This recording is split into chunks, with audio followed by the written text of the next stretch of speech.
Hi hello good morning मैत्रिणींनो. इथे ना पिल्लूच्या पप्पाने गावाकडून ना ऊस आणलेला, असं भरपूर सारा ऊस आणलेला आणि हा ऊस बघून ना मला खूप खायची इच्छा झालेली. मी ना बाकीचे कामं सोडले आणि अगोदर ऊस खायला बसलेली आणि ते बघा परतभर चुट्या करून ठेवलेल्या. मला जेवढा खायचा तेवढा ऊस खाल्लेला, कारण ना मला हा 2 ते 3 वर्षानंतर एवढा भरपूर सारा ऊस भेटलेला. कारण मुंबईला ना इथे ऊस खायचा म्हटलं तर भेटतच नाही आणि ऊसाचा रस भेटतो आणि असं ऊस खाण्यात वेगळीच मजा बरं का. फायनली ऊस खाल्ला आणि त्याच्यानंतर मी बाकीची सर्व कामं केली आणि माझ्या पिल्लूची ना शाळेची तयारी केली. त्याला शाळेत सोडत नाही. इथे नर्सरीमध्ये वाव खूप सुंदर असे फुलं आणि एकदम असं प्रसन्न वाटत होतं.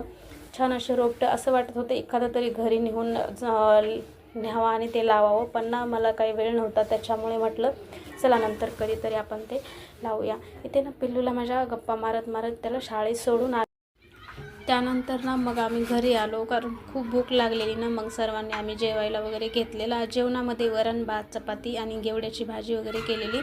आम्ही जेवण वगैरे केलं सर्वांनी आणि हे आमच्या घरी ना पाहुणे आलेले होते.